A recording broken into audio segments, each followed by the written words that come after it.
सांगलीतील माहिती अधिकार कार्यकर्ता संतोष कदम याने नोकरी लावल्याच्या आमिषाने लाखो रुपयांची फसवणूक केल्यानेच त्याचा गेम झाल्याचे पोलिसांच्या प्राथमिक तपासात निष्पन्न झाले आहे। संतोष कदम याच्या खुनात सांगलीतील एकूण तिघांचा समावेश असल्याचे स्पष्ट झाले असून त्यातील 2 संशयितांना कुरुंदवाडचे प्रभारी सहाय्यक पोलीस निरीक्षक रविराज फडणीस यांच्या पथकाने गुरुवारी रात्री उशिरा ताब्यात घेतल्याचे सूत्रांनी सांगितले। पोलिसांनी ताब्यात घेतलेले संशयित सांगलीतील प्रशिक चौक परिसरात संतोष कदम याच्या घराजवळच राहतात।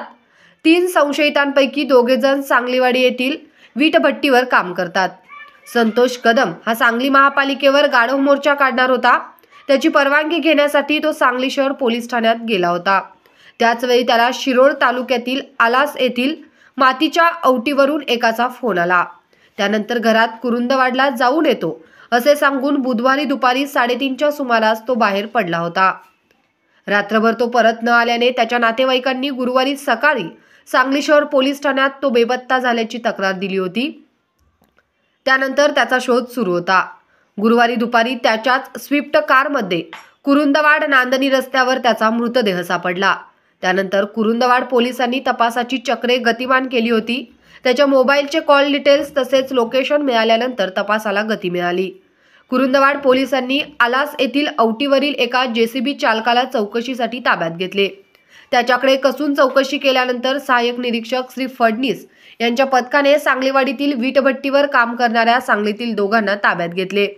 या खुनातील एक संशयित अद्याप पसार आहे।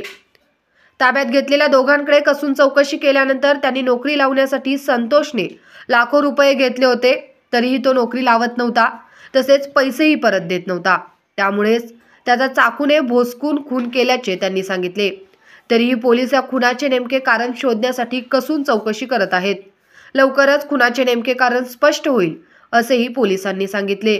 दरम्यान संतोष कदम याच्यावर खंडणी, शासकीय कामात अडथळा आणणे आणि विनयभंगाचे असे एकूण 6 गुन्हे दाखल असल्याचे पोलिसांनी सांगितले। नितेश वराळे आणि सूरज जाधव राहणार गावभाग सांगली अशी अटक केलेल्या 2 नावे आहेत। आरोपींनी गुन्ह्याची कबुली दिली आहे।